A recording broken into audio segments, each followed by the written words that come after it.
the Vice President of the United States, JD Vance.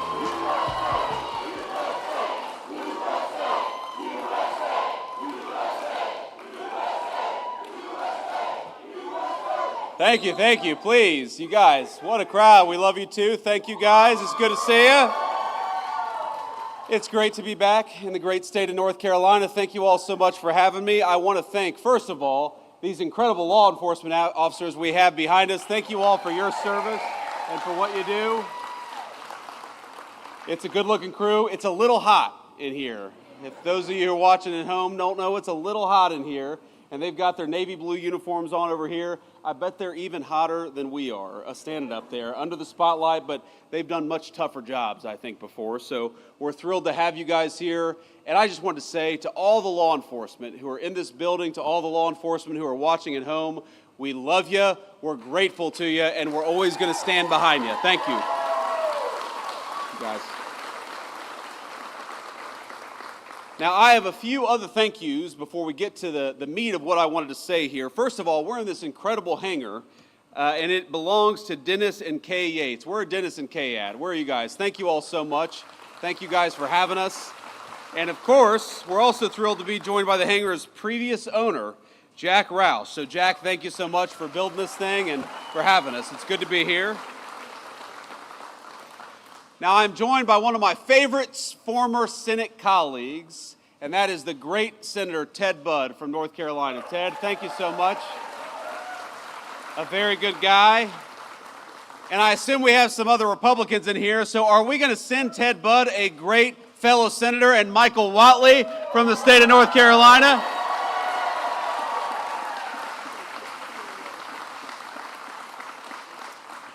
Now, Michael Whatley, I got to know, he was the RNC chair. He was a great friend of me and of the whole administration during the race, but Michael loves the state of North Carolina. He's going to fight for law enforcement. He's going to fight for law and order. He's going to fight for good jobs. He's going to fight for North Carolinians and nobody else. Michael Whatley, God bless you, man. Thank you so much for being here.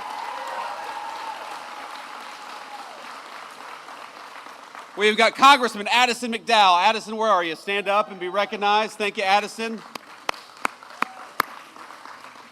This is your first term, right? Are you happy what you signed up for? That's good. Okay. Let's be honest, he couldn't say no, even if he wanted to, but he loves serving the great people in North Carolina and Washington. He does a very, very good job.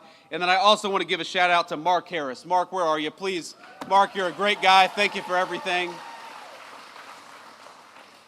But I want to just say that being here in North Carolina, we're here to talk about law and order. We're here to talk about law enforcement, and we're here to talk about the basic fact that you all pay your taxes. They go to safe streets and safe cities. You ought to be able to enjoy the places that were built by your tax dollars. You ought to be afraid, the criminals ought to be afraid of you. You ought not be afraid of the criminals. It's very simple. And I think for too long in this country, we actually took the exact wrong approach. We told people that if you were walking down a city street and there was a crazy person over there yelling and screaming at your kids, you ought to walk to the other side of the street rather than possibly be accosted by a violent person. Well, you know what I think? I think that if a person is being violent and threatening to young children and young families, they ought to send their asses to prison instead of telling people that they got to cross the other side of the street. Now, and Ted is going to be mad at me. Ted is a good Christian man. He does not cuss. So, Ted, forgive me if I get a little fired up sometimes when I'm talking about this. Look, I've gotten in arguments with people before. You know, a couple years ago, I took my family to New York City. This was when I was in the United States Senate. We spent a few days there. It was a wonderful trip in a lot of ways.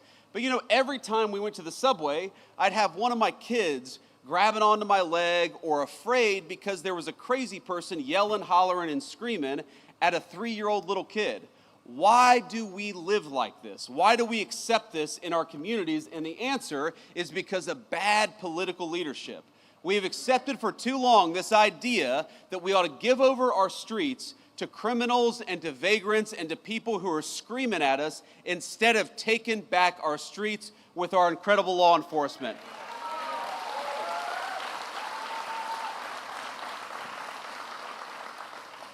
And there are so many things that we can do. You know, in Washington, D.C., the first 2 months that we surged the National Guard, that President Trump surged the National Guard into Washington, D.C., there were no murders.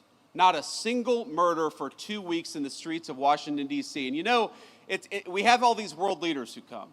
And we'll tell them, you know, we haven't had a murder in Washington, D.C. in 2 weeks. And these world leaders will look at us and say, is that supposed to impress us? Like, that doesn't sound very good. But you know, to Washington, D.C., which averaged last year a violent murder every other day, 2 weeks without a murder was a hell of a track record. And then we just surged the National Guard to Memphis, Tennessee. Again, a Democrat city in a red state, but where the mayor said, we are sick of our people being afraid to walk safely on the streets, so why don't you help us? And that's our basic attitude in the Trump administration is, look, we should not allow people to take over. We should not allow these violent criminals to take over city streets. And if the local government wants our help, if the local authorities want our help, then we are going to help them because we stand for American safety everywhere, whether it's a big city or a small one. Thank you, young man. So this is what it means. Being pro-law and order is actually not that difficult. There are some things we do, some issues we address that are so complicated and so challenging, but supporting our local law enforcement is actually pretty easy. It's just a question of political willpower. Here's thing number one, very simple. If our great police officers find a violent criminal and lock them up, we ought to keep them locked up instead of letting them back on our streets with a slap on the wrist.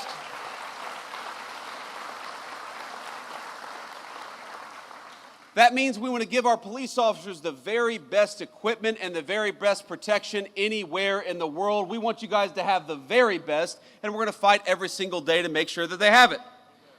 It means punishing state and local jurisdictions that restrict your ability to do police work. If they just want to do their jobs, they ought to be allowed to do it. And it means pursuing enhanced sentences for violent criminals, like the violent criminal who murdered that poor innocent girl in Charlotte, North Carolina just a couple of months ago. And I want to talk about her for a second because I think, we got a beautiful baby over there. How you doing, ma'am? Yeah, I would like to. How old is she? 6 months old. Beautiful. Thank you. Thank you for bringing her. We want law and order for her above all else, right? That's why we're doing what we do.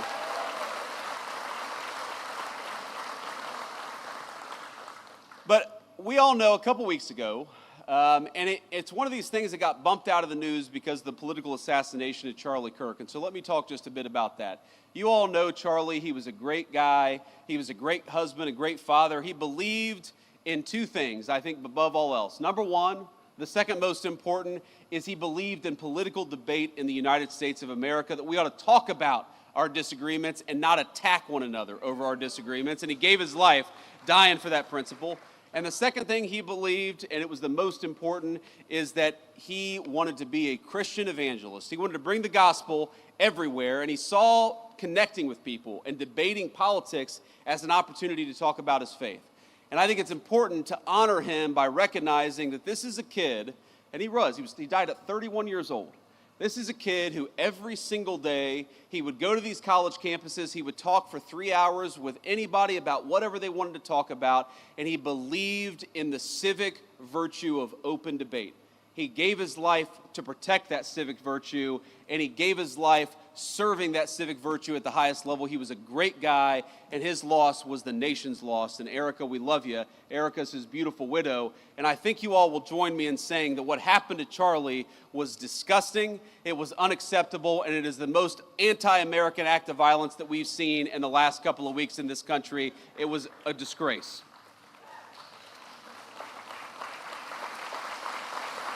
But thank you all.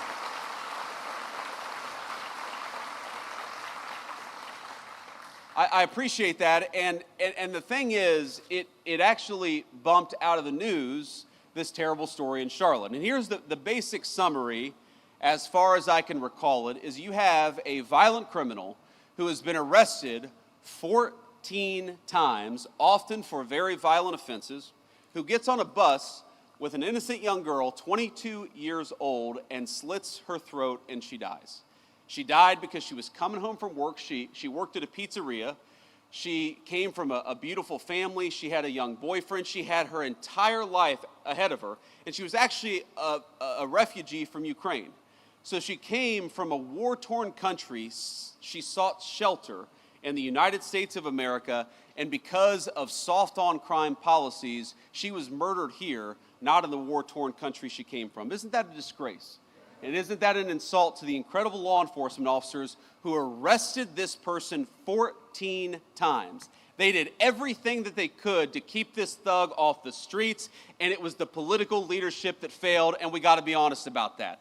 I saw former Governor Cooper say, and this is Michael Whatley's opponent, former Governor Cooper said just a couple of days after the attack that we have got to do more when it comes to law enforcement to keep people like this off the streets. And my response was, Governor, he was arrested 14 times. Law enforcement did their job. It's time for you to do your job.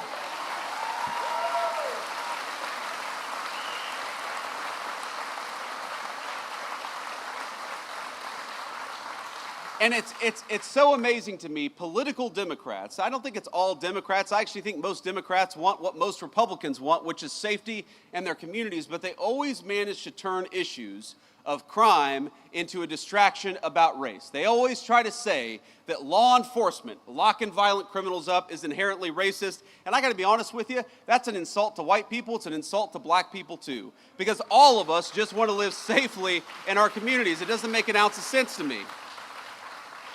But I actually, because of these Democrat talking points, I went and looked up. Do you know that in most big cities, the gross majority, over 90% of violent crime is committed by fewer than 1% of the city's residents?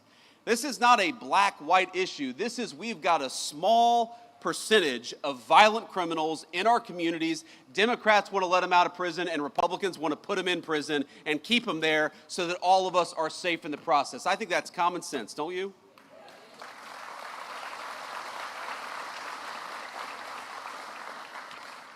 So I also got to talk a little bit about another law and order problem. I said Charlie Kirk's assassination was the most political and disgusting violence that we've had in this country in the last couple of weeks.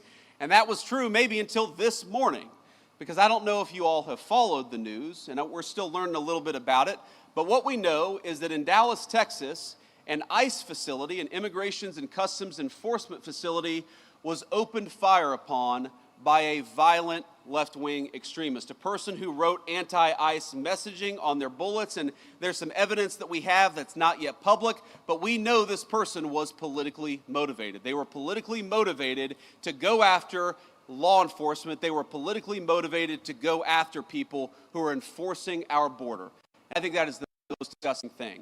The very people who keep us safe, honored, and protected, and praised by Democrats and alike, it is time to stop the rhetorical assault on law enforcement. Because here's what happens. Because here's what happens when Democrats, like Gavin Newsom did, say that these people are part of an authoritarian government. When the left-wing media lies about what they're doing, when they lie about who they're arresting, when they lie about the actual job of law enforcement, what they're doing is encouraging crazy people to go and commit violence. You don't have to agree with my immigration policies. You don't have to agree with Donald Trump's immigration policies. But if your political rhetoric encourages violence against our law enforcement, you can go straight to hell and you have no place in the conversation of the United States of America.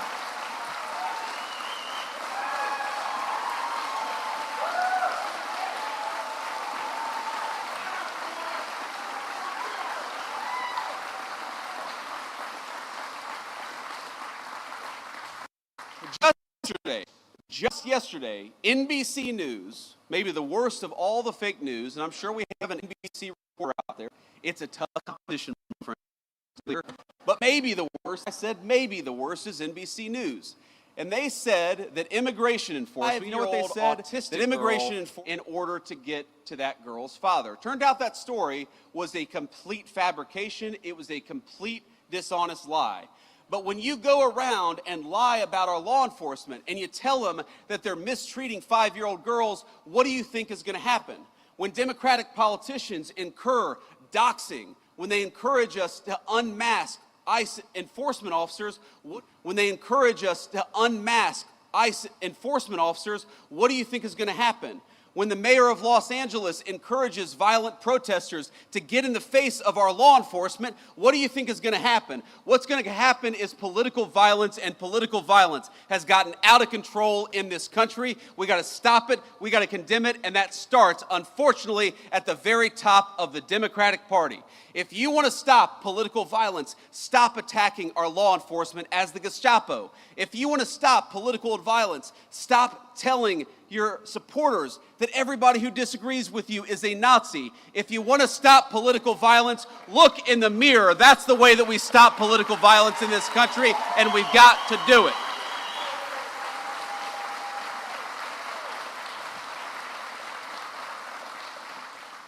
And while we're all mourning and rooting for and praying for everybody who was injured at that ICE facility, and as far as we know, it looks like some of the detainees, in other words, some of the potential illegal aliens, were some of those who were affected. Look, just because we don't support illegal aliens, we don't want them to be executed by violent assassins engaged in political violence either. So we're praying both for our ICE agents, but also for everybody who's affected by this terrible attack. But that was an ICE facility. And as these guys behind me know, and a few of our police officers know, police officers writ large face too many threats of violence all across the United States of America. And we know where it started. We all remember the summer of 2020 when all of these violent protesters were encouraged to treat police as the enemy instead of as the solution. You'd take 1,000 police officers, you'd find one person who didn't do something perfect and use that one guy to tarnish the other 999 police officers.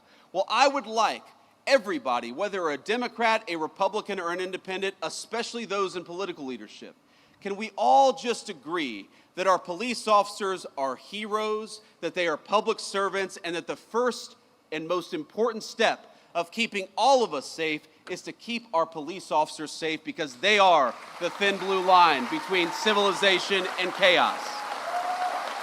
Thank you all.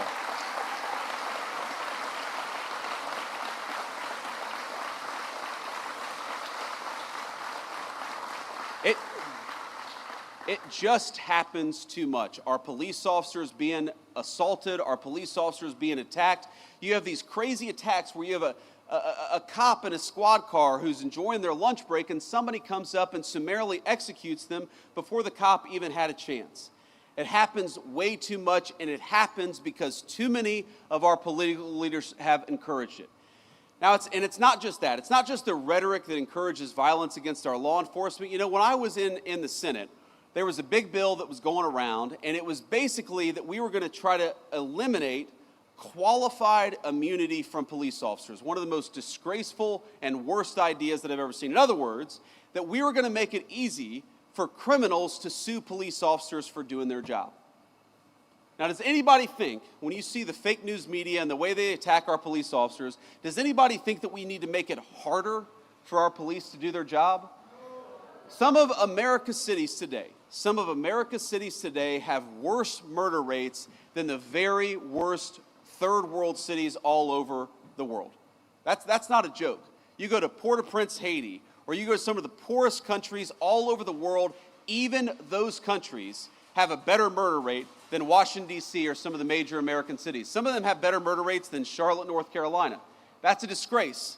All of us should be asking, how do we make that better? How do we make people safer in their communities? How do we make it easier for a young family to walk down the street in security and comfort? But unfortunately, we've got a crew of violent radicals in the United States of America who think we ought to make it harder for police to keep us safe than easier for police to keep us safe.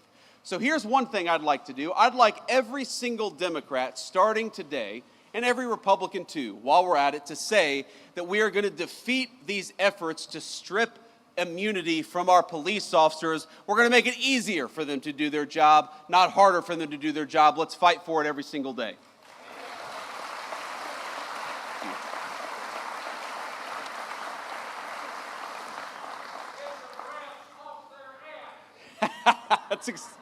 That's exactly right, sir. That's exactly right. You can say that, but I can't.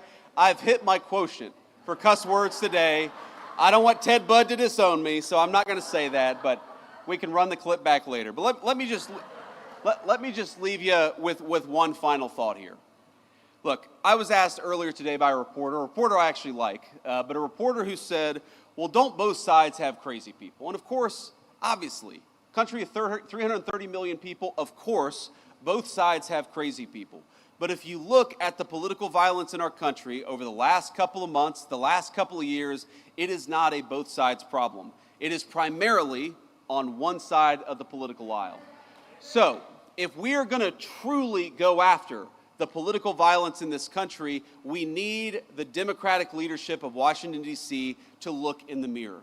We need them to renounce all political violence. When a poor kid like Charlie Kirk is gunned down in cold blood, we need them to start with condemning the violence instead of condemning something that Charlie Kirk said that they disagreed with. When you have an entire network of left-wing organizations that encourage, that promote, and that apologize for violence, you know what you're going to get out of it? You're going to get political violence.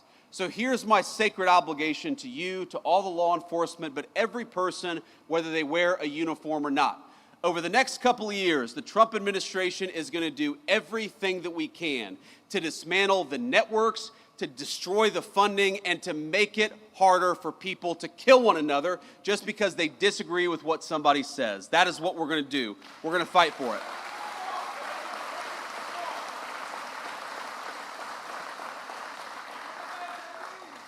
Let me just leave you with this one final thought. Now, most of the time when I go around to events like this, I'm talking about our big, beautiful bill, our working families tax cuts. And I want to leave us just with a reflection on that, because while we're talking about law and order today and we're honoring the police, one of the ways in which we rebuild the American dream is by allowing you to keep more of your hard-earned money. And that bill that these great congressmen worked on and the great senator here, what it did was very simple. It increased the child tax credit.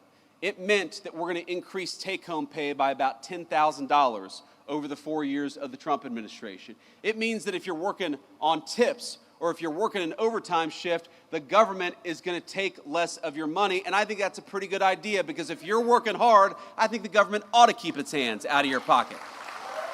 We're going to do all those things. Because I believe the American dream is fundamentally about this principle. It's about the principle that for all the parents and grandparents out there, and I'm now the parent of 3 beautiful young kids, I just want them to have a better life than the life that I have. That, to me, is the core of the American dream. The promise that if you work hard and play by the rules, we're going to give our kids and we're going to give our grandkids something that's just a little bit more prosperous, a little bit more secure, and a little bit more proud than what we were given when we were kids. That is, I think, our sacred obligation. That by inheriting a great country from our parents and grandparents, we got to pass on something even greater to the next generation. But none of that matters without law and order and public safety. How can you have the American dream if you can't walk down your neighborhood in safety? How can you have the American dream if you're worried about getting mugged when you're taking your family out to a nice meal downtown? How can you have the American dream when every celebration, every big moment in a person's life, you're too worried about violent crime and not focused enough on the things that make life worth living? One of the things that we have got to get back to remembering is that if we want to preserve the American dream, we've got to preserve the right of everybody, rich or poor, to live in safety and security in their neighborhoods. You know, when I grew up in Middletown, Ohio in the 90s, we didn't have a whole lot of money. I was raised by a woman who struggled very often to put food on the table and clothes on her back. Mamaw. Everybody loves Mamaw. Most of all, me. But you know what? For all of the problems that we had, for all the times that Mamaw was worried about where our next meal would come from, for all the times that Mamaw was sometimes terrified that she wouldn't be able to make an important bill payment, we never worried about public safety. And the reason we never worried about public safety, the reason she knew I could go across the street and play in the park in safety and comfort, is because we had something in this country. And that was a recognition, Democrat and Republican, that we stood with law enforcement and we stood with their mission. It didn't matter what your political affiliation was. We wanted to support people who kept our communities safe. And that's something we've gotten away from, because a lot of the people who report on the news, a lot of the people who actually make policy in Washington, D.C., let's be honest, they are wealthy people who can block themselves off from the consequences of the policies they impose on the rest of us. Now maybe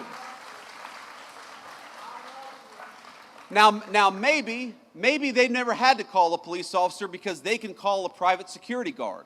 Maybe they've never had their home broken into because they live behind a gated community. Maybe they don't have to worry about walking down the streets of a city safely because they've got a driver in a big fancy car who can take them from point A to point B, but that is not true of the gross majority of our citizens. So I want to tell you, when I talk about protecting the American dream, when President Trump talks about fighting for the American dream, at the very top of that list is fighting for your ability, whether you're rich or poor, to be safe in the home that you love. It is our sacred obligation, it's their sacred obligation, and we're going to work for it every single day. God bless you. Thank you for having me.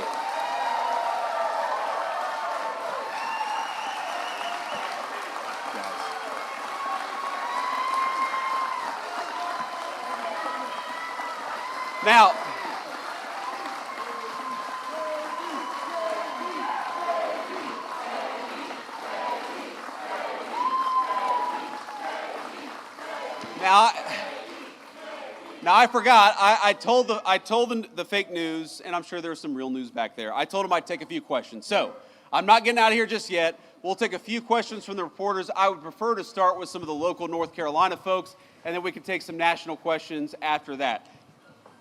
Do we have a microphone back there? Hey, Vice President. I can't see you. Over here. Yes, Mr. sir. Vice President, Thank thank you for taking questions from us, and thank you for visiting Concord. You referenced the awful death of Irina Zarutska.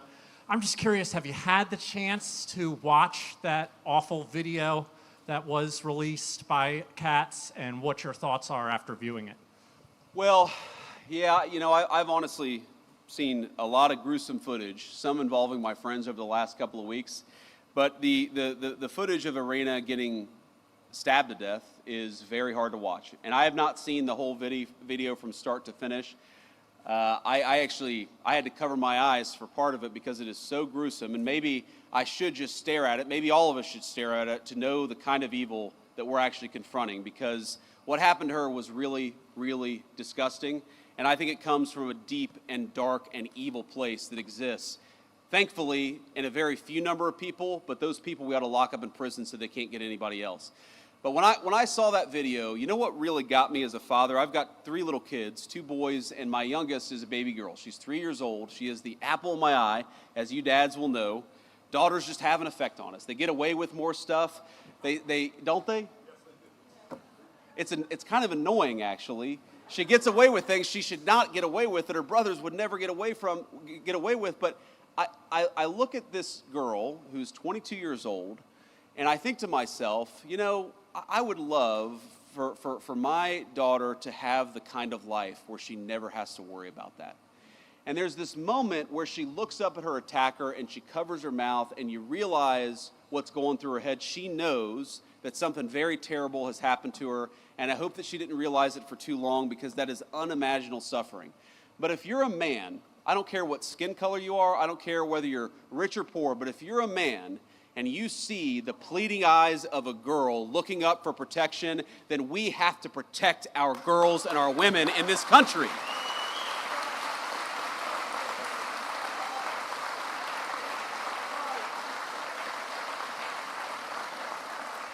And that was my reaction to it. That was my thought when I watched it. Now, young man, this is a very earnest young man.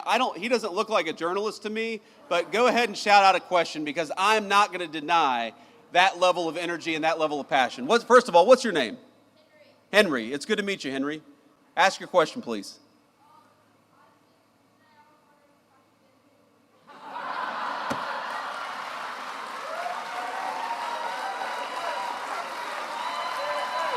Come up here.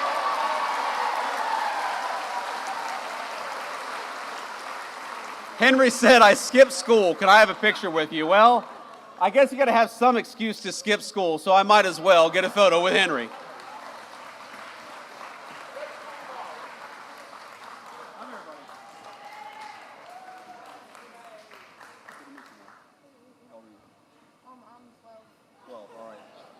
Okay. This.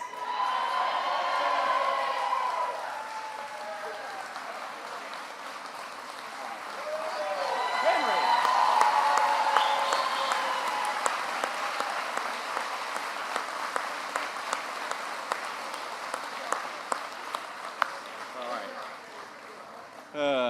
Now the next reporter is going to be, hey, I'm from CNN. Can I get a photo with you too? I wish that I got questions that easy. I'm not holding out hope. Sir, can we get you a microphone? I can't hear you, sir. Gotcha. I'm Jordan Green with Raw Story. President Trump and other speakers here have blamed former Governor Cooper and the mayor of Charlotte for Irina Zarutska's death. Do you also hold the North Carolina General Assembly responsible, who set the laws governing pretrial release that may have affected this crime? Well, look, I think every politician who didn't work hard to keep violent criminals behind bars deserves to have some of the blame. But at the very top of that list is Governor Cooper. Because at the time that we were pushing these soft on crime policies, Governor Cooper was the man in charge. Now, I know we've got some great North Carolina legislators, and I might call them out if they're here. Do we have a North Carolina House Speaker, Destin Hall? Where's Destin at? Destin, thank you, man. We got Phil Berger here. Phil, thank you so much. Senate President Pro Tem. We've got County Sheriff Van Shaw. Where's County Sheriff Van Shaw? Thank you, sir. We've got Cabras County DA Ashley Shanley. Is it Shanley? I got that right? Okay. Of course, we got North Carolina GOP Chairman Jason Simmons. Jason Simmons is, that's a celebrity in the Trump White House there. North Carolina Labor Commissioner Luke Farley. Luke, where are you? Luke, thank you. And I know, look, I know that our great North Carolina local legislators here have worked very hard to solve some of these soft on crime policies and make it harder to let violent criminals out so easily, and to demand that when you have a violent criminal who goes in, the person stays there and doesn't get a slap on the wrist and released to commit more crime in the community. That's what we want.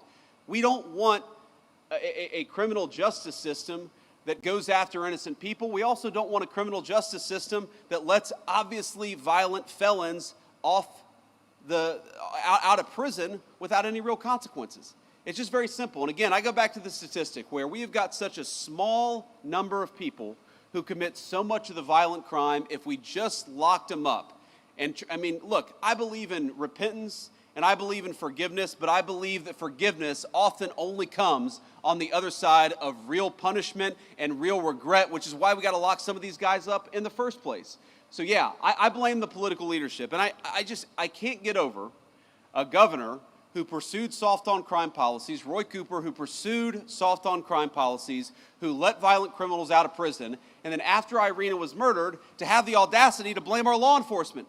Law enforcement arrested this guy 14 times. They did their job. It's time for the politicians to do their job too. Next question. Vice President Vance, thank you so much for taking questions. I'm Casey Jones from WCCB Charlotte. When it comes to cracking down on crime in cities like DC, Memphis, Chicago, sending the National Guard, what specific metrics does the administration use to decide where those resources go? And can we expect that kind of response here in Charlotte anytime soon? Well, look, if the mayor of Charlotte and the governor of North Carolina asked for our help, we would absolutely send it, because we believe in helping people regardless of whether they're Democrats or Republicans. We would love to have the mayor of Charlotte reach out for our help. And that's, you asked what the metrics are, that's one of the most important metrics. We want to go where we can have a real partnership between local law enforcement and the federal officials so that we can root out the crime. And that goes to the second metric. What is the most important thing? You can tell how many people are being murdered in a community. You can tell how many carjackings there are. You can tell how many armed robberies there are. There's way too much violent crime happening in our country. And when we look at an American community, again, we don't care about their politics. When we look at an American community where people are suffering because of violent crime, our response is, we want to help, just let us. And I'd encourage everybody to talk to your local officials. I know we're a little far away from Charlotte, but to talk to your local officials and encourage them to ask for the help of the Trump administration. We are willing to provide it. We want fewer people to be affected by violent crime, but these guys have actually got to play a partnership role with us. And unfortunately, way too many of them. Some of these people, it's crazy. They are ruling over cities that have violent crime rates that are worse than Mogadishu, and they say, no, we don't want Donald Trump to come in. Well, excuse me, if you don't need the federal help, then why is your murder rate so terrible in the first place? You do need the help, you just need to admit it. Thank you, Casey. Next question. Vice President, Michael Warwick, I'm with WBTV. Welcome to Race and Country, first of all.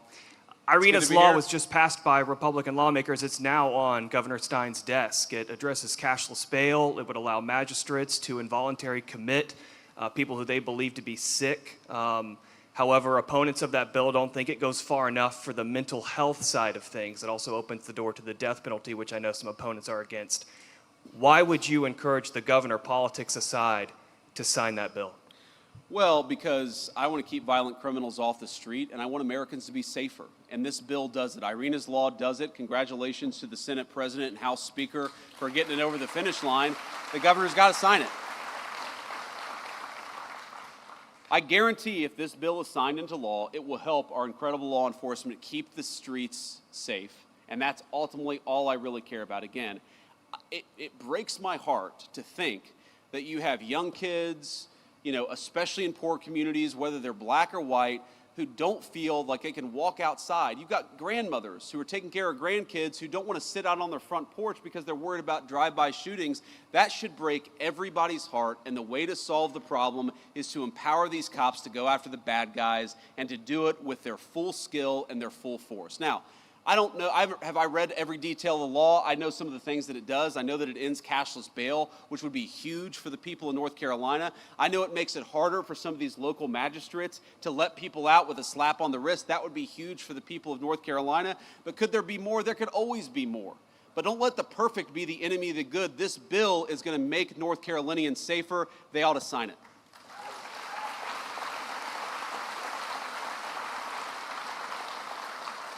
Hi, Mr. Vice President. It's Kit Maher representing the White House TV pool today. I just have two national questions for you, if you'll allow it. Go ahead. Number one, on Ukraine, President Trump said that Ukraine can fight and win back its territory. Could you explain the shifting stance there from stopping the bloodshed immediately, ending the war, and now saying that Ukraine should fight? Is that a tactic to pressure Putin back to the table? We'll go ahead and do the second question. Yeah, second question. Last year, when I was covering you on the campaign trail, you told Joe Rogan that the difference between Harris and Trump is that Trump is not trying to censor his fellow Americans. I'm wondering if you can square your fervent belief in free speech with what's going on now with Jimmy Kimmel and the FCC pressure. I'd love to hear your thoughts on both of those. Well, look, on the free speech conversation, I'm pretty sure that Jimmy Kimmel was back on the air last night, and to the extent that he's not back on the air, it's because he's not funny and has terrible ratings. This is not a federal government problem. This is,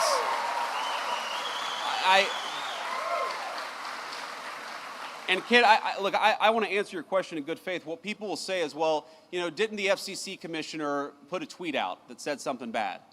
Well, Kid, compare that, the FCC commissioner making a joke on social media. What is the government action that the Trump administration has engaged in to kick Jimmy Kimmel or anybody else off the air? Zero. What government pressure have we brought to bear to tell people that they're not allowed to speak their mind? Zero. We believe in free speech in the Trump administration. We are fighting every single day to protect it. Now compare that to the Biden administration, where we found out just yesterday that conservatives on YouTube and on a number of social media platforms were being censored. Why? Because the Biden administration picked up the phone and said, we want you to censor our political opponents. That is real government censorship, and it left the White House when Joe Biden left the White House. Now to Ukraine.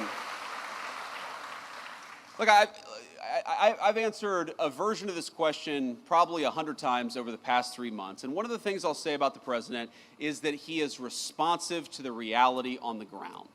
And the reality on the ground is that, number one, we have engaged in incredibly good faith negotiations with both the Russians and the Ukrainians, and I believe the president is growing incredibly impatient with the Russians right now because he doesn't feel like they're putting enough on the table to end the war. That's number one. Number two, the president has grown very confident that this war is bad for Russia. You hear me say this all the time. You hear the president say this all the time. The war is bad for Russia. It's bad for Ukraine. It's bad for America. We want the killing to stop. That remains the president's position. But the president also can look at reality on the ground. He sees the economic numbers that are coming out of Eastern Europe. He sees the number of dead people, both Russians and Ukrainians, that are happening in that war. And the president is telling Vladimir Putin it is time to stop the killing. He would say that to Zelensky. In fact, has said that to Zelensky. He wants this war to end, and he's doing everything that he can to stop it. But look, if the Russians refuse to negotiate in good faith, I think it's going to be very, very bad for their country. That's what the president made clear. It's not a shift in position. It's an acknowledgement of the reality on the ground. We're going to keep on fighting for peace every single day in the Trump administration. And I'll do one more question here. Another question. Sir. I want to take it from you. Good afternoon, Mr. Vice President. Monica Casey, WRAL out of Raleigh. We are coming up on the one-year anniversary of Hurricane Helene's devastation. Sure. What is the administration doing to speed up the distribution of federal aid for that disaster? Yeah, so just in the last week, the Secretary of Homeland Security put another, I believe, $64 million into the disaster relief effort. We inherited, I'm going to be honest with you, a FEMA that was mired in bureaucracy and red tape. The president has made very clear from day one, we want to get relief to the people of North Carolina as quickly and as rapidly as humanly possible, and that's what we're trying to do. The second thing I'll say is that I understand the governor had a very good call with the president, I believe on 9/11 actually, about a week and a half ago. It may have been, the day before, the day afterwards. But he had a good conversation with the president about some of the disaster relief needs that are there. We're going to keep on working on this. We're going to keep on working with some of our colleagues and the federal congressional delegation from North Carolina. But let me just say, I visited the devastation myself. I want the people there to know we continue to think about them, we continue to work on this issue, and we're going to make sure that we never forget that area of North Carolina and the devastation that storm caused. Great. All right. On that note, I just want to say you guys have been an incredible group to get to spend some time with. Henry, I hope you got the photo you needed. So are you going to get like a tardy, Henry, or what's the deal? If you get a photo with the vice president, you're allowed to have an excused absence? Is that how that works?